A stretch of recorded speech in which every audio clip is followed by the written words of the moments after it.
जी तो व्यूअर्स, आज हम स्टार्ट कर रहे हैं चैप्टर नंबर 1 की एक्सरसाइज नंबर 1.1 और क्वेश्चन नंबर 1 है solve the following equations by factorization method. इस क्वेश्चन के अंदर जितने भी इसके पार्ट आएंगे, आई थिंक कोई 6 पार्ट बनते हैं। 6 क्वेश्चन आएंगे, तो हम सिर्फ सारे के सारे फैक्टराइजेशन तरीके से सॉल्व करेंगे। तो उससे पहले आप देखेंगे standard form of quadratic equation क्या होती है। वो होती है A x square plus B x plus C equal to 0। क्योंकि फैक्टराइजेशन तरीके से जब क्वाड्रेटिक इक्वेशंस को हल करना है तो उसके लिए ज़रूरी है कि standard form of quadratic equation आपको पता हो। अगर वो नहीं पता होगी तो फिर क्वेश्चन हल करना बहुत मुश्किल काम हो जाएगा। तो ये standard form of quadratic equation है। उसके बाद पहला क्वेश्चन है 3x square plus 7x plus 4। आपने जब भी क्वेश्चन को हल करना है देखना है स्टेटमेंट क्वेश्चन की कि वो standard form of quadratic equation है। अगर नहीं होगी तो उसको standard form of quadratic equation में कन्वर्ट करना होगा। तो ये देखें, ये 3x स्क्वायर, यहाँ पर x स्क्वायर का कोफिशिएंट क्या है a, तो a कोई भी रियल कांस्टेंट हो सकता है। तो ये देखें 3 कांस्टेंट x स्क्वायर का कोफिशिएंट है। उसके बाद b देखें, x का कोफिशिएंट है, यहाँ पास 7x का कोफिशिएंट आता है तो प्लस 7 आ रहा है। उसके बाद ये क्या आ रहा है c, जो c कोफिशिएंट क्या है, कांस्टेंट है, रियल कांस्टेंट। ये देखें ये 4 कांस्टेंट है। अगर तो ये c उठा के इधर ले जाए माइनस सी हो जाएगा, यहाँ प्लस सी कुछ भी हो इसकी जगह पे, तो ये एक not standard form of quadratic equation होगी। तो इसी तरह अगर ये 4 उठा के इधर ले जाए तो standard form of quadratic equation नहीं होगी ये। तो इसको standard form of quadratic equation में कन्वर्ट करना होगा। क्योंकि ये question standard form of quadratic equation में पहले ही कन्वर्ट है, इसलिए हमें कन्वर्ट करने की ज़रूरत नहीं है। चलिए फिर क्वेश्चन को हल करते हैं। हल करने का तरीका ये है कि ये जो सी टर्म होती है इसके साइन को भी साथ लेना है अपने, ठीक है। और उसके बाद जो ये कोफिशिएंट ऑफ एक्स स्क्वायर है इसको भी साथ में लेना है। आपस में क्या करना है, अपने ही रफ अमल में ये करना है, या जहन में देखें कि क्या बनता है। जहन में देखें 12 बन रहा है, ये आपने ऐसे करना नहीं है पेपर के अंदर।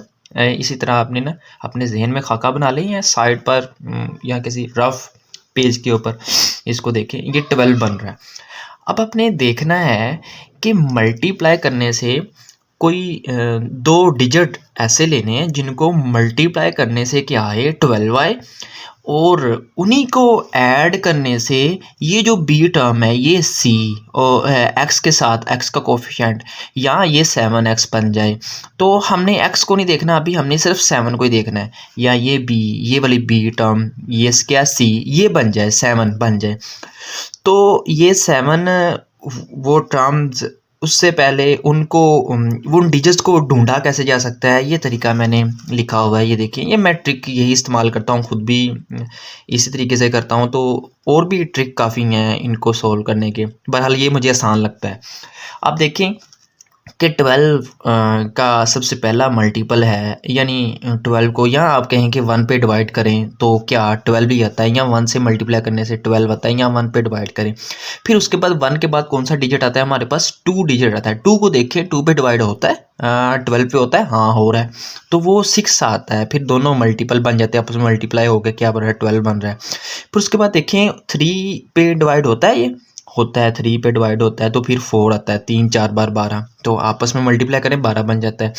यानी यहाँ से आगे 5 पे डिवाइड तो नहीं हो रहा, उस पर लिखेंगे नहीं। फिर 6 पे हो रहा है, तो उससे आगे जाने की ज़रूरत नहीं है, क्योंकि यहाँ पर हमें, मैंने देखा कि ये 3 और ये 4 आपने करते जाना है, और साथ में देखते भी जाना है कि कहीं पर किसी रकम को प्लस माइनस करने से कहीं ये आपकी ये जो बी रकम है ये बन तो नहीं रही। मैंने देखा ये 4 और 3 को मिलाकर 7 बन रहा था, इसलिए यहाँ पर मैंने छोड़ दिया। अब आपने करना क्या, आपने इस 3 को, इस 4 को उठाना है। इधर देखिए, मैंने इस का प्लस का 4 लिया और प्लस का 3 लिया, मल्टीप्लाई किया तो प्लस का मेरे पास 12 बन गया। लो जी, ये वाली बात तो ठीक होगी, प्लस का 12 आ गया। उसके बाद मैंने क्या करा, इसी को चेक कर रहा हूँ कि ये ठीक पेयर ढूंढ रहा हूँ मैं। तो मैंने क्या किया, इसी प्लस के 4 को लिया, फिर इसी प्लस के 3 को लिया, दोनों को क्या करा, ऐड करा। ये जमा इसके साथ मल्टीप्लाई को जमा ही बन जाता है, जमा ज़रब जमा तो जमा ही होता है, यानी प्लस प्लस प्लस होता है। तो ये प्लस के क्या बन गए 7, यानी कि ये 7 भी आ गया। यानी इन दो डिजिट को लेने से हमारे पास 7 का डिजिट भी आ रहा है, यानी बी आ रहा है। उसके बाद क्या आ रहा है, ये जो सी और ए को मल्टीप्लाई करवाने से 12 आया था, 12 आया था, वो भी आ रहा है। तो हम ये डिजिट्स को रिप्लेस करेंगे इस 7x की जगह पे, यानी जहाँ पर x होगा वहाँ पर x लगा देंगे। और अब देखिए ज़रा इसको लिखते हैं कैसे। सबसे पहले लिखता हूँ सॉल्व,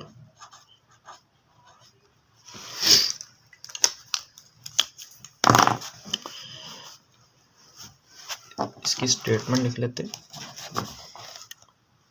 इफ क्वेश्चन को ऐसे ही लिखे सबसे पहले,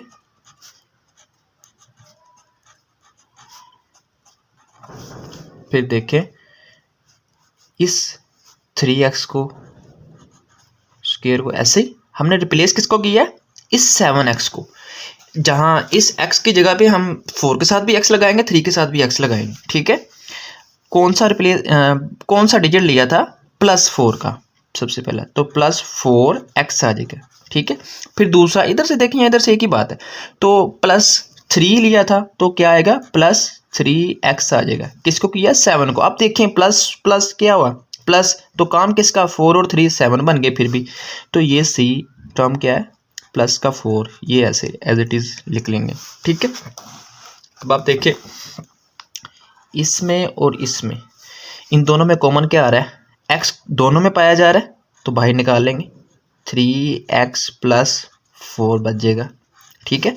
अब इसमें कुछ नहीं कॉमन निकल रहा, तो जहाँ पर कुछ ना हो वहाँ पर 1 तो होता ही है, तो हम वहाँ पर क्या करते हैं, ये वाला साइन जो बाहर लगा था वो +1 आ गया, यानी ये साइन और 1 कॉमन निकला तो +1 हो गया, तो +1 कॉमन निकाला तो क्या बना, 3x + 4 ऐसे ही आ गया एज इट इज, ठीक है। अब आप देखिए ये टर्म और ये टर्म, इन दोनों में एक चीज कॉमन आ रही, 3x + 4, 3x + 4, यानी दोनों में जो पाया जा रहा है। तो हम इसको अब बाहर निकालें,